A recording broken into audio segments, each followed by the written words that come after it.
Bonjour, avez-vous reçu la partie du travail que je vous ai envoyée? Non. On va devoir remettre notre rencontre demain. Non, ça va, j'allais le déposer sur Google Drive. Ah, c'est quoi? Je vous montre. Tout d'abord, allons sur Google pour aller se connecter à notre compte de Google déjà existant ou en créer un nouveau. Si vous avez déjà un compte Google, vous vous connectez comme d'habitude. Sinon, il faut en créer un nouveau. Voici comment.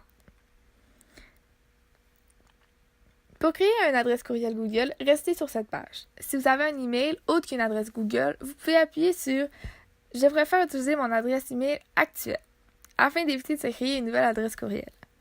Ensuite, vous pouvez remplir vos informations. Il est important de tout les remplir car toutes les champs sont obligatoires. Et vous pouvez cliquer sur « Étape suivante ». Ensuite, vous devrez accepter les conditions d'utilisation. En prenant votre courriel déjà existant, vous devez aller le confirmer dans votre boîte de courriel en cliquant sur un lien qui vous ramènera directement sur le site de Google. Pour les deux manières de faire, nous arrivons à la même page lorsque tout a été bien fait et confirmé. Sur l'interface Google Drive, mon Drive est écrit en haut ici. Alors, nous allons cliquer dessus. Dans cet onglet, il y a la possibilité de créer un dossier, dont nous l'appellerons « Test ». Ensuite, il y a aussi Google Doc qui ressemble à Word, Google Sheets qui ressemble à Excel et Google Slides qui ressemble à PowerPoint. Il y en a aussi plusieurs autres, mais aujourd'hui nous nous concentrerons sur Google Doc. Il faut l'ouvrir en cliquant dessus. Ensuite, une nouvelle fenêtre s'ouvrira sur votre navigateur. Ici, vous pourrez écrire comme sur Word et lui donner un titre.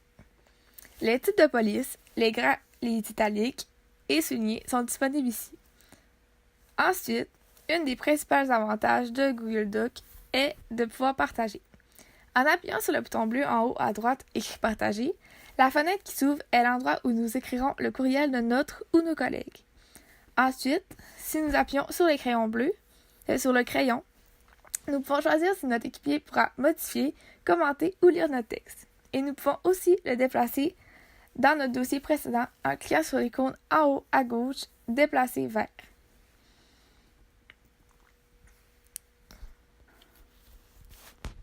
Il est aussi important de mentionner que Google Drive nous permet de laisser des commentaires ou même de chatter avec notre collègue tout en travaillant tous les deux sur le travail en même temps. Lorsque nous sommes deux ou plus à être sur le texte en même temps, une ligne de couleur apparaît sur le curseur de notre coéquipier est sélectionné. Cela nous permet de voir où il est en train de travailler et ensuite nous pouvons chatter avec lui en même temps. Cela facilite beaucoup le travail d'équipe, surtout lorsque votre coéquipier est à distance de vous et que vous n'avez pas accès à aucun endroit pour vous rencontrer. Il faut aussi prendre note que Google Drive enregistre tous vos travaux au fur et à mesure que vous les modifiez. Il y a aussi un endroit où vous pouvez voir toutes les modifications qui ont été apportées à votre dossier depuis la création. Mon Drive contient aussi les dossiers qu'on a créés et les onglets partagés avec moi, qui contiennent tous les dossiers qui ont été partagés avec nous. Ici, nous n'en avons aucun, mais il y a aussi une grande possibilité.